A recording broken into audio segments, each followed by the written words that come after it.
Special class attend பண்ணுறதே இல்லையா நீ? வேண்டாமா? இந்த கல்குமுட்டி கேட்டுகிட்டே இருக்கேன்னு சொல்லிட்டு ஒரு கவர் ஃபுல்லாக இவ்வளோ கீரையும் கல்குமுட்டியே கொண்டு வந்து கொடுத்துருக்காங்க. சடோன்னால விகாஸ் தம்பி லீவ் போட்டார். அப்படி இல்லை, இன்னைக்கு வந்து அடுத்த பேட்ச் வந்து எண்ணெய் காய்ச்சிரும். அதுக்கான மூலிகைகள் எல்லாமே ரெடியாக எடுத்து வச்சாச்சு. நான் பீக்கங்காய் பறிச்சிடலான்னு சொல்லிட்டு, நாட்டு பீக்கங்காய் கிடையாது, இது வந்து ஹைப்ரிட் தான். சரி நம்ம சமையலுக்கு ஆகட்டுமேனு அவ்வளோதான். வந்ததுக்கு இந்த கோல்டன் சீத்தை இருக்குன்னு நினைக்கவே இல்லை நான். வீட்டுக்கு பின்னாடி இருக்கிற தோட்டத்தை நல்லா டிராக்டர் விட்டு நல்லா ஓட்டி விட்டாச்சுங்க. மண் எல்லாமே நல்லா ஓட்டி விட்டுட்டோம். எல்லாருக்கும் வணக்கம். இது நம்ம காக்கை கூட்டம். ஸ்பீக்கர் பூவாட்டம் அவ்வளோ அழகாக இருக்கு இல்லைங்களா? சூப்பராக இருக்குல்ல? நம்மக்கிட்ட 2 கலர் இருக்குது, உங்களுக்கே தெரியும். இது எல்லோ கலரு. எல்லோ கலர் இந்த டைம் தான் பூக்க ஆரம்பிச்சிருக்குது. அதான் செடி சின்னதாக இருக்குது. இதெல்லாம் ஏற்காடு போகிற வழியில் ஆன் தி ஸ்பாட்டில் ரோட்டில் நிப்பாட்டி குச்சி ஒடிச்சிட்டு வந்து நட்டு வச்சுது. இது வந்து பிங்க் கலர். பார்த்தீங்களா எவ்வளோ அழகாக? நேற்றுக்கு நிறைய பூத்துந்துச்சு, இன்றைக்கெல்லாம் சுருங்கி போச்சு. அழகாக இருக்குல்ல? பிங்க் கலர் ரொம்ப அழகாக இருக்குது. செடிகள்லாம் பூக்கிறதே ஒரு அழகு தாங்க. செம்ம அழகாக இருக்குது. சூப்பர். விகாஸ்க்கு ஸ்கூலுக்கு லேட் ஆகிடுச்சி, போய் அவனை அனுப்பிச்சிட்டு வந்துடலாம். இன்றைக்கி நம்ம விகாஸோடைய டிஃபன் வந்து தோசையும் புதினா சட்னியும். இன்றைக்கி புதினா சட்னி வந்து வேறு மாதிரி செஞ்சுருக்கேன். என்னென்னா புதினா தலை, அதுக்கப்புறம் பெரிய வெங்காயம், தக்காளி போட்டு புளி போட்டு செஞ்சுருக்கேன். இது வந்து ஹோட்டல் கடைகள்லாம் செய்கிறாங்க இல்லைங்களா, அந்த மாதிரி சட்னி அரைச்சிருக்கேன். எப்படி இருக்குது டேஸ்ட்டு? இது வேறு மாதிரி இருக்குது. தக்காளி சட்னி மாதிரி இருக்குதுன்னு அதில் வந்து புதினா தலை போட்டிருக்கேன். அது ஹோட்டல் கடையில் இந்த மாதிரி தான் செய்வாங்க. அப்புறம் லஞ்சுக்கு வந்து துரைக்கு தான் டிஃபன் தானே தேவைப்படுது, அதனால் சப்பாத்தியும் இன்றைக்கி பாலக் பன்னீரும் செஞ்சேன். நம்ம தோட்டத்துலேருந்து பாலக் போய் காலையில் பறிச்சுட்டு வந்து அதை அரைச்சி பாலக் பன்னீராக செஞ்சாச்சு. இதுனா நல்லா இறங்குது, சாதம்னா இறங்கவே மாட்டேங்குது. என்ன பண்ணுறது இந்த பசங்களை? டேய், செரி டொமேட்டோ இருக்குது, எடுத்துகிட்டு போயிடா பசங்களுக்கு. போது எவ்வளோ காய் இருக்குது, சூப்பராக இருக்குது. ஒரு கவரில் போட்டு எடுத்துகிட்டு பாலுக்கு ஒரு 2 கொடு. ஒரு கேரி கவரில் போட்டு தரேன். அவ்வளோதான். இன்றைக்கி விகாஸோட லஞ்சும் டிஃபனும் முடிஞ்சது. அதை ஒரு கேரி கவரில் போட்டு கொடுத்துனா எடுத்துகிட்டு போயிடுவார். இதை முடிச்சுட்டு இன்றைக்கெலாம் ஏகப்பட்ட வேலை இருக்குது. ஏன்னாக்கா எண்ணெய் காய்ச்சிற வேலை இன்றைக்கி இருக்குது. அதனால் இன்றைக்கி ரொம்ப பிஸி ஷெட்யூல். இன்றைக்கி ஸ்பெஷல் கிளாஸ் அட்டன் பண்ணுறதே இல்லையா நீ? வேண்டாமா?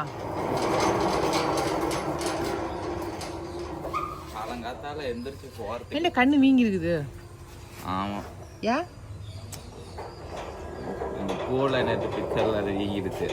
ஓ, கண்ணாடி பார்த்து பார்த்து என்ன போல நோண்டிட்டு இருந்தியா? கண்ணை நோண்டிட்டு இருந்தியாதா? ஆ சரி, பாய்.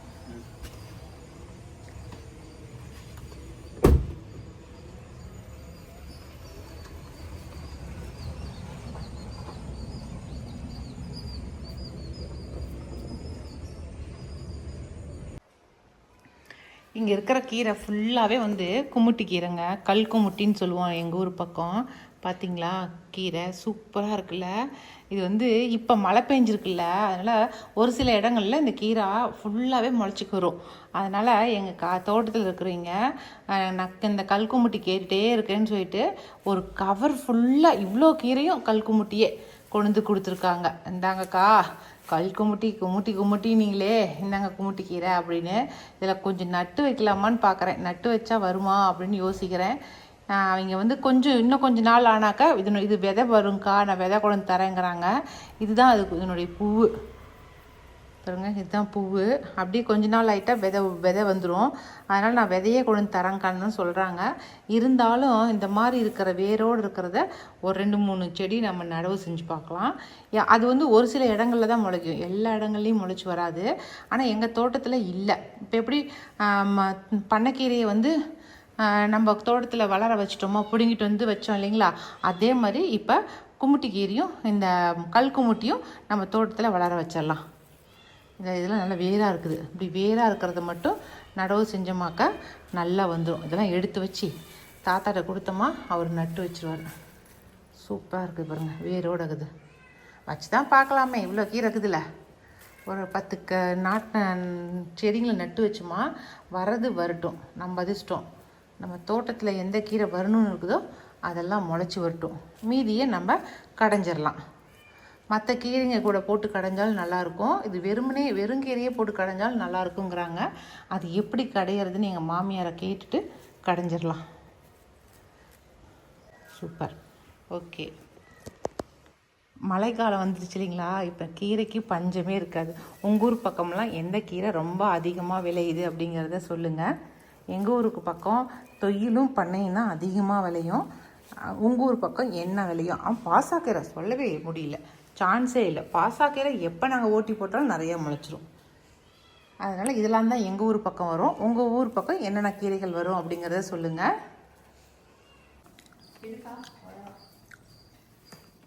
இன்றைக்கி வந்து சடோன் எங்கள் வீட்டில். அதனால் சடோன்னால விகாஸ் தம்பி லீவ் போட்டார். அப்படி இல்லை, அவனுக்கு வயிறு தொந்தரவுன்னு லீவ் போட்டார். ஆனால் அவர் எதிர்பார்க்கவே இல்லை இன்றைக்கி சடோனாக இருக்கும் அப்படின்னு. நானும் லீவ் போட்ட அன்னைக்கு சடோனாக இருக்குதே அப்படின்னு வருத்தப்படுறான். இன்றைக்கி சடோன் அப்படிங்கிறதுனால நாங்கள் ஃப்ரிட்ஜை சுத்தம் பண்ணுறோம். எப்போவுமே மாதத்தில் ஒரு நாள் சடோன் வர அன்றைக்கி நம்ம ஃப்ரிட்ஜை சுத்தம் பண்ணிக்கிட்டோமா, ஃப்ரிட்ஜும் நீட்டாக இருக்கும். நம்ம அந்த கரண்ட்டு போன அன்றைக்கி நம்ம சுத்தம் பண்ணால் நமக்கு எந்த ஒரு எர்த்தடிக்கிறதோ இந்த மாதிரி எந்த ஒரு பிரச்சனையும் வராது. எப்போவுமே ஃப்ரிட்ஜை சுத்தம் பண்ணும்போது கரண்ட்டை ஆஃப் பண்ணிவிட்டு, சுவிட்சை ஆஃப் பண்ணிவிட்டு அதுக்கப்புறம் தான் நம்ம ஃப்ரிட்ஜை சுத்தம் பண்ணணும். அதனால் நம்ம சடோன் அன்றைக்கி பண்ணோமா அந்த எந்த ஒரு தொந்தரவுமே இருக்காது. அதுக்கு தான் இன்றைக்கி எல்லாத்தையும் எடுத்து வெளில வச்சு கொஞ்சம் தொடச்சி அதுக்கப்புறம் வச்சிடலான்னு இன்றைக்கி ஃப்ரிட்ஜுக்கு அந்த வேலையை பண்ணிகிட்ருக்கோம். இன்றைக்கி வறுத்தரலாம் அப்படின்னு எடுத்து வச்சுருக்கேன். நான் சுக்குமல்லி காப்பி தான் குடிக்கிறேன், டீ தான் குடிக்கிறேனுங்களா, அதுக்கான பொருள் எடுத்து வச்சுருக்கேன். இது வர கொத்தமல்லி கொஞ்சம் லைட்டு கம்மியாக தான் இருக்கும். அது ஒன்றும் பண்ண முடியாது கரண்ட் இல்லாதனால. வர கொத்தமல்லி என்னடா பளிச்சு நடிக்குது, யூபிஎஸ்ஸா? அப்புறம் வர கொத்தமல்லி 150 கிராம் எடுத்துக்கணும். அதுக்கப்புறம் சுக்கு ஒரு 50 கிராம் எடுத்துக்கணும். மற்றது எல்லாமே 10 கிராம் தான் எடுத்துக்கணும். இது சதக்குப்பை. சதக்குப்பைனா இது ஒரு பார்க்கறதுக்கு சீரகம் மாதிரியே இருக்குங்க. ஆனால் இது நம்ம உடம்புல நம்ம சதையில் இருக்கிற குப்பை கோலங்களை வெளியில் தள்ளுறதுக்கு பேர் தான் இந்த சதக்குப்பை. அந்த வேலையை தான் இது செய்யும். இது டெய்லி நம்ம எடுத்துக்கணும் உடம்புக்கு. நம்ம உள்ளுக்கு குடிக்கிறதுக்கு சும்மாவே சீரகமாட்டம் தண்ணியில் போட்டு கொதிக்க வச்சு இந்த தண்ணியை குடித்தோமாவே ரொம்ப நல்லது. உடம்பு தொந்தரவு எல்லாமே குறையும் இந்த சதக்குப்பை. இதை நம்ம இப்படியே மண்ணில் தூவணுமா செடியாகவே முளைச்சி வரும். நான் உங்களுக்கு பண்ணி காட்டுறேன், எப்படி ஒரு செடியாக முளைக்க வைக்கிறேன் அப்படிங்கிறத செஞ்சு காட்டுறேன். சதக்குப்பை 10 கிராமு, திப்பிலி ஒரு 10 கிராமு, ஏலக்காய், அதிமதுரம் நானாக போட்டுக்கிட்டேன் கொஞ்சம் நல்லா இருக்குன்னு, மிளகு, சுக்கு, அவ்வளோதாங்க. இது கூட சித்திரத்தை போடணும். நான் சித்திரத்தை செடியாக இருக்கிறதுனால டீ வைக்கும் போதெல்லாம் ஒரு 2 இலையை பறிச்சுட்டு போட்டுக்கலாம் அப்படிங்கிறதுக்காக அது சித்திரத்தை வாங்கலை. நீங்கள் கூட சித்திரத்தை இருந்தால் அதையும் ஒரு 10 கிராம் போட்டுக்குங்க, அவ்வளோதான். சுக்குமல்லி காப்பிக்கு இது எல்லாத்தையும் வறுத்து அப்படியே நுணுக்கி பொடி பண்ணி மிக்சியில் பொடி பண்ணி வச்சுக்கிட்டோமா, இது கூட பனை வெல்லத்தை போட்டு அப்படியே பால் சேர்க்காம வெறும் சுக்குமல்லி காப்பியாக வச்சு குடித்தோமா ரொம்ப நல்லது உடம்புக்கு. அந்த வேலை தான் இன்றைக்கி செய்ய போகிறேன். இதெல்லாம் வறுத்து பொடி பண்ணி வச்சுக்கலாம். ஓகே, அதெல்லாம் பொடி பண்ணிவிட்டு காட்டுறேன். இந்த பொருட்களை தான் நான் போட்டு செய்கிறேன். டீ வைக்கும் போது எப்படி வைக்கிறேன் அப்படிங்கிறத காட்டுறேன். நான் வெறும் தண்ணியில் போட்டு குடிக்க மாட்டேன், பால் டீ தான் குடிப்பேன். அதில் இது ஒரு ஸ்பூன் போட்டுக்குவேன். அப்போ நல்லா மணமாக இருக்கும். ஆனால் பனை வெல்லமோ சர்க்கரையோ எதுவுமே போட மாட்டேன், வெறுமனே குடிச்சுக்குவேன். அதுவே ரொம்ப நல்லாயிருக்கும். இன்றைக்கி பீக்கங்காய் பறிச்சிடலான்னு சொல்லிட்டு, நாட்டு பீக்கங்காய் கிடையாது, இது ஹைப்ரிட் தான். சரி நம்ம சமையலுக்கு ஆகட்டுமேனு ஒரு குழி போட்டோம். இதில் இப்போ நல்லா காய் வச்சுருக்கு. இன்றைக்கி எல்லாத்தையும் கட் பண்ணி எடுத்துடலாம், விட்டால் வீணாக போயிடும். இந்த சொன்ன இது நல்லாயிருக்கு. இதுவுமே நேற்றே கட் பண்ணிருக்கணும். இது அத்தை கேட்டாங்களா, அது ரெண்டுமே கட் பண்ணி விடு.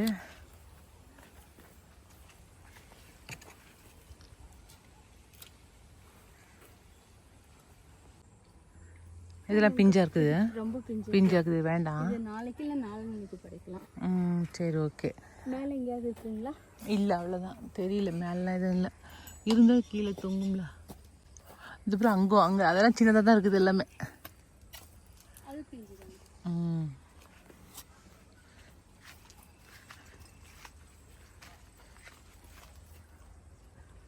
அவ்வளோதான். அடுத்ததாக நம்ம பறிக்க போகிறது கோல்டன் சீதா தாங்க. நிறைய பேர் இந்த எருவை பற்றி கேட்டிங்க. இது வந்து நம்ம ஊர் பக்கம் கிடைக்குதுங்க. மாடு ஆடு போட்ட சாணம் வந்து ஒரு குழி நோண்டி அதில் நிறைய கொட்டி வச்சுருவாங்க. நம்ம டிராக்டர் கணக்காக எடுத்துக்கலாம். இது வந்து ஒரு டிராக்டர் 3000ரூவான்னு நினைக்கிறேன். 10 டிராக்டர் எடுத்தோம். நாங்கள் 32,000 கொடுத்தோம் 10 டிராக்டருக்கு. அது என்ன கணக்குன்னு தெரியல, அவ்வளோதான் கொடுத்தாரு எங்கள் வீட்டுக்காரரு. அதுதான் வாங்கி காடு ஃபுல்லாக விரைச்சி விட்டுட்டோம். நம்ம செடிக்கிட்ட மட்டும்தான் பர்டிகுலராக போடணும்னு இல்லை, நம்ம காடு ஃபுல்லாகவே விரைச்சி விட்டோமா செடிக்கு எல்லா செடிக்குமே கட்டாயமாக அது வந்து அதனுடைய சத்துக்கள் எல்லாம் போய் சேர்ந்துரும் அப்படிங்கிறதுக்காக போட்டோம். நான் வந்து ஷார்ட்ஸில் போட்டு அதை பார்த்துட்டு நிறைய பேர் கேட்டிங்க, இது எவ்வளோ ரேட்டு வருது என்ன ஏதுன்னு டீட்டெயில் சொல்லுங்கன்னு சொல்லி. அதனால தான் நான் இந்த லாங் வீடியோலேயே போட்டிருக்கேன். அதனால் எங்கள் ஊர் பக்கம் 3000 சில்லறைக்கு விற்கிது. சரிங்களா? இப்போ நம்ம வந்து கோல்டன் சீதா பற்றி பார்க்கலாம். எல்லா மரங்களுமே நான் வச்சுருக்கேன். அதில் ஒரு மரம் தான் இந்த கோல்டன் சீதா. இதுவுமே வந்து மெடிசனுக்கு வந்து யூஸ் ஆகுதுன்னு சொல்லி சொன்னாங்க. டேஸ்ட் வைஸ் பார்த்தோமாக்கா இது ஒன்றும் டேஸ்ட்டெல்லாம் இருக்காதுங்க. டேஸ்ட் வந்து கம்மியாக தான் இருக்கும். நார்மல் சீத்தாவில் இருக்கிற டேஸ்ட்டு வந்து வேறு எந்த சீத்தாப்பழத்துலேயுமே கிடைக்காதுங்க. அது செம்மையாக இருக்கும் நார்மல் சீத்தா. இது வந்து டேஸ்ட்டு கம்மியாக தான் இருக்கும். ஆனால் இதுவும் ஏதோ மெடிசனுக்கு யூஸ் ஆகுதுங்கிறாங்க. அதுக்காக வாங்கி வச்சேன். சரி, ஏதோ இது ஒரு வெரைட்டி நம்மக்கிட்ட இருக்கட்டுமே அப்படின்னு தான் வாங்கி வச்சேன். இதுவுமே காய் இப்போ தான் காய்க்க ஆரம்பிச்சுக்கிறது. பார்க்குறதுக்கு நல்லா ரெட் கலரில் பார்க்கவே ரொம்ப அழகாக இருக்கும். இதில் இந்த ட்ரிப் தான் காய்க்க ஆரம்பிச்சிருக்குது. இதுவே ஒரு 10 பழத்துக்கு மேலே காய்ச்சிருக்குதுங்க இந்த ட்ரிப்பு. பார்க்கலாம் டேஸ்ட் இந்த ட்ரிப்பு எப்படி இருக்குது அப்படிங்கிறத. அவ்வளோதான் வந்ததுக்கு இந்த கோல்டன் சீத்தா இருக்குன்னு நினைக்கவே இல்லை. நான் எதேச்சியாக பார்த்தது காய் பறிச்சாச்சு. டோட்டலாக நம்ம கோல்டன் சீத்தாவும் பீக்கங்காயும் பறிச்சுட்டு வந்தாச்சு. இதில் எங்கள் மாமியாருக்கும் கொடுத்து விட்டுட்டேன். இன்றைக்கி நம்ம தோட்டத்தில் பறிச்சது இதுதாங்க பறித்தேன்.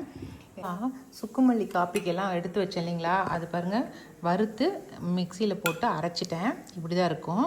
இது மாதிரி தான் நம்ம வந்து தண்ணியில் போட்டு நல்லா கொதிக்க வச்சுட்டு பனம் வெல்லம் இருக்கு இல்லைங்களா, அதை உடச்சி போட்டு அப்படியே சுக்குமல்லி காஃபி வச்சு குடிக்கணும். இல்லை பால் டீ காஃபி வச்சாலும் இதில் கொஞ்சமாக போட்டு நம்ம டீ போட்டு குடிச்சோமா சூப்பராக இருக்கும். இதை இப்போ நம்ம ஒரு பாட்டிலில் கொட்டி வச்சிடலாம். இதே மாதிரியே நீங்களுமே ஒரு ட்ரிப்பு இந்த சுக்குமல்லி காஃபி செஞ்சு இந்த மாதிரி வறுத்து நுணுக்கி சாப்பிட்டு பாருங்கள். இந்த டீ மட்டும் குடிச்சு பழகிட்டிங்கன்னா அதுக்கப்புறம் நார்மல் டீ குடிக்கவே மாட்டிங்க. அவ்வளோ சூப்பராக இருக்கும், அவ்வளோ டேஸ்ட்டாக இருக்கும் இது. இன்றைக்கி வந்து அடுத்த பேட்ச் வந்து எண்ணெய் காய்ச்சிரும். அதுக்கான மூலிகைகள் எல்லாமே ரெடியாக எடுத்து வச்சாச்சு. நான் சொன்ன மாதிரி 36 வகையான மூலிகைகள் எல்லாமே எடுத்து வச்சாச்சு. எப்போவுமே நாங்கள் இதே மாதிரி தான் எல்லாத்தையுமே ரெடியாக எடுத்து வச்சுட்டு அதுக்கப்புறம் தான் ஸ்டார்ட் பண்ணுறது. இப்போ வந்து நாங்கள் இரும்பு வானலில் செய்ய ஆரம்பிச்சிருக்கோம். வெகு விரைவில் வந்து விறகடுப்பு போட்டு அதில் வந்து எண்ணெய் காய்ச்சலாம் அப்படின்னு முடிவு பண்ணியிருக்கோம். அதுக்கான வேலைகள் ப்ராசஸ் வந்து நடந்துக்கிட்டே இருக்குது. இனி அடுத்தடுத்து வந்து நம்ம விறகடுப்பில் செய்ய போகிறோம். எப்படி அந்த காலத்தில் வந்து விறகடுப்பில் வந்து என்ன காய்ச்சினாங்களோ அதே போல் செய்யணும் அப்படின்ட்டு இருக்கோம். அதெல்லாம் இனி வரும் நாட்களில் செய்ய போகிறோம். இப்போ வந்து எடுத்து வச்ச மூலிகைகள் எல்லாத்தையுமே ஒன்று ஒன்றா எண்ணெயில் போட்டுட்ருக்காங்க. அடுப்பை வந்து ரொம்ப சிம்மில் வச்சுக்கணும். எப்போவுமே எண்ணெய் காய்ச்சும் போது எடுத்து ஸ்டார்டிங்லேயே வந்து ஹையில் வைக்கக்கூடாது. ரொம்ப சிம்மில் வச்சு அப்படியே கொஞ்சம் கொஞ்சமாக எல்லாத்தையும் ஒன்று ஒன்றா போட்டு வரணும். எண்ணெய் முழுசாகவே காயும் போது காய்ச்சி எடுக்கிற வரைக்குமே சிம்லேயே தான் இருக்கணும். அதுதான் இதனுடைய பெரிய ப்ராசஸ்ஸே. இப்போ ஒன்று ஒன்றா போட்டுடலாம். ஃபஸ்ட்டு வந்து நம்ம அரைச்சது எல்லாத்தையும் போட்டுடலாம். ஏன்னா அதுதான் ஃபஸ்ட்டு போடுவோம் எப்போவுமே. இது வந்து நம்ம தண்ணி விட்டு அரைக்கிறது கிடையாது, கொஞ்சம் ட்ரையாகவே தான் அரைச்சிக்கிறோம். வேணும்னா எலுமிச்சைப்பழம் சாறு இருக்கு இல்லைங்களா, அது விட்டு அரைச்சிக்கிறது. அப்போ தான் வந்து நமக்கு வந்து எலுமிச்சைப்பழமும் சேர்த்துன மாதிரி இருக்கும், நமக்கு அது அரைப்பட்ட மாதிரியும் இருக்கு இல்லையா, அதுக்காக அந்த மாதிரி நம்ம அரைச்சிக்கிறது. இது எல்லாத்தையும் போட்டுட்டு அதுக்கப்புறம் நான் காட்டுறேன் உங்களுக்கு. அவ்வளோதாங்க. அப்படியே படிப்படியாக எல்லாமே போட்டுட்டு கொஞ்ச நேரத்தில் எண்ணெய் காய்ச்சிட்டோம். அன்றைக்கி நைட்டே வந்து ஒரு வெள்ளை துணி போட்டு வேடு கட்டி வச்சுட்டேன். இனி 2 நாள் கழித்து தான் இந்த எண்ணெயை வடிகட்ட போகிறோம். இனி வடிகட்டும் போது இந்த எண்ணெய் எப்படி இருக்குது அப்படிங்கிறத காட்டுறேன் நான். அடுத்தது வந்து நம்ம வீட்டுக்கு பின்னாடி இருக்கிற தோட்டத்தில் வந்து மண் கொட்டி வச்சுருந்தோம் இல்லைங்களா, அந்த மண்ணை எல்லாத்தையுமே நிரவ ஆரம்பிச்சிட்டோம். போன வீடியோலேயே காட்டியிருந்தேன் நிரவிட்டு இருக்காங்க அப்படின்னு. அந்த நிரவன மண்ணை தான் வந்து இப்போ வந்து டிராக்டர் வச்சு எல்லாத்தையும் சமப்படுத்திட்டு இருக்கோம். அந்த ப்ராசஸ் தான் இன்றைக்கி நடந்துச்சு. நிறைய பேர் வந்து நீங்கள் ஒரு மாடாவது வச்சுக்கலாம்ல அப்படின்னு சொல்லி கேட்டிங்க. ஒரு மாடு இல்லைங்க, நாங்கள் 3 மாடு வச்சுருந்தோம். 2 நாட்டு மாடு, ஒரு கிர்ரு மாடு 3 வச்சுருந்தோம். இந்த கொரோனா டைமில் தாங்க நாங்கள் கொடுத்துட்டோம். அதை எங்களால் பார்த்துக்க முடியல. எல்லாரையுமே வேலையை விட்டு நிப்பாட்டிட்டோம் கொரோனான்னு சொல்லிட்டு. அதுக்கப்புறம் எப்படி நானும் எங்கள் வீட்டுக்காரர் தான் மாட்டை பார்த்துக்கணும். மாட்டுக்கு வந்து கட்டுத்தறி கூட்ட முடியல எங்களால். பால் கறக்க தெரியாது எங்களுக்கு 2 பேர்த்துக்குமே. இதனால் எங்களுக்கு தெரியாத வேலையை நம்ம எதுக்கு நம்ம வச்சுக்கணும், நமக்கே எதுவும் செய்ய தெரியல, அந்த மாட்டை வச்சுட்டு அதை ஏன் சிரமப்படுத்தணும் மாட்டை அப்படின்ட்டு தான் மாட்டை வந்து கொடுத்துட்டோம். அப்போ கொடுத்தது தாங்க, அதுக்கப்புறம் மறுபடியும் வாங்கவே இல்லை. ஆனால் ஆட்கள் லீவ் எடுத்தாங்கன்னா அதை பார்த்துக்கிறதுக்கு வேறு ஆட்கள் யாராவது இருக்கணும், இல்லாட்டினா நாம் பார்த்துக்கிற மாதிரி இருக்கணும். அப்படி இருந்தால் தான் நம்ம மாடு வச்சுக்கணும். அதனால தான் நம்ம வந்து நம்மளாலே பார்த்துக்க தெரியல, பார்த்துக்க முடியல, நம்ம ஏன் மாடு வச்சுக்கணும் அப்படின்ட்டு தான் மாட்டை வேண்டான்னு சொல்லி கொடுத்துட்டோம். அன்னையிலேருந்தே நாங்கள் மாடு வளர்த்துறதை நிப்பாட்டிட்டோம். அவ்வளோதாங்க, இன்றைக்கி இந்த வீடியோ இதோட முடிஞ்சிருச்சுங்க. இந்த வீடியோ பிடிச்சிருந்துச்சுனாக்கா லைக் பண்ணுங்கள். மறக்காமல் நம்ம காக்கை கூட்டத்துக்கு சப்ஸ்கிரைப் பண்ணிடுங்க. இனி அடுத்த ஒரு புது வீடியோவில் சந்திக்கலாம். நாங்கள் தயாரிக்கிற இந்த ஏர் ஆயில் உங்களுக்கு யாருக்கா தேவைப்படுச்சுனாக்கா நான் மேலே வந்து வாட்ஸ்அப் நம்பர் கொடுக்குறேன். அந்த வாட்ஸ்அப் நம்பருக்கு வாட்ஸ்அப் பண்ணுங்கள். ஓகே.